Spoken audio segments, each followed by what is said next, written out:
As you heard from me last time, there are some Woods Hole residents who are very concerned about our 5:30 trip in the season, the 5:30 ferry that brings over most of what is food, and it is on smaller trucks.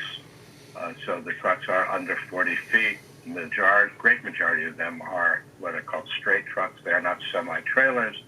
They do not have Jake brakes, which cause noise. I have reviewed the information they've provided, and this will be talked about, I suspect, at the July meeting.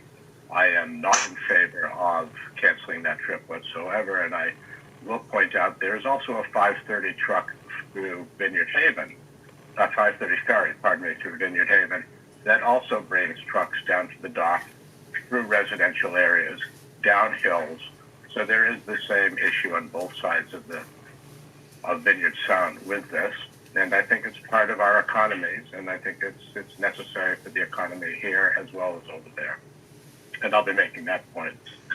To that, Christine, in one of your many roles, but in your role as the Oak Bluffs Business Association, to the extent that you could get letters to the Steamship Authority or emails from people who use that 5:30 boat, that would be very, very helpful if that could get in the next week or so. I'll send an email out to the membership today, Jim.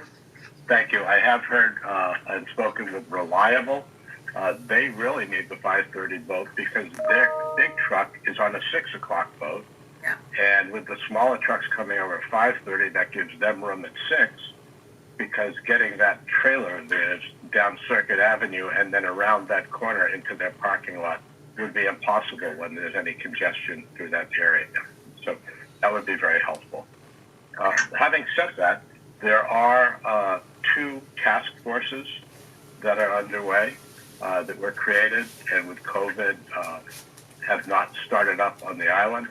I do know the Martha's Vineyard Commission has appointed representatives to those task forces. We have 2. I believe Leon will be representing the commission, and I have asked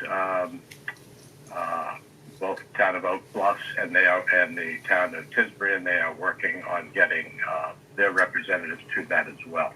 So hold on 1 second. Leon is our appointee. We've appointed Leon, Keith, and John to the various committees. Okay, thank you. That's great. Unless Leon's wearing 2 hats. Only one. Well, 2 hats and headphones. Yes.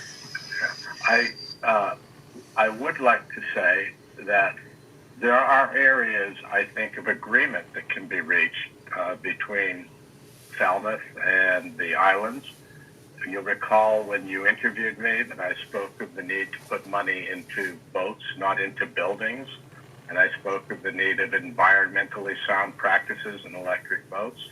And to the extent that those are issues that we can find amicable agreement on, I think that's terrific and a long-range plan. But in terms of the people who more vigorously are trying to drastically reduce traffic through Falmouth, I don't think I can personally find, based on what I now know, any way to find that to be favorable for our island or our economy. And that pretty much is where I am at the moment. Any questions? Thanks Jim.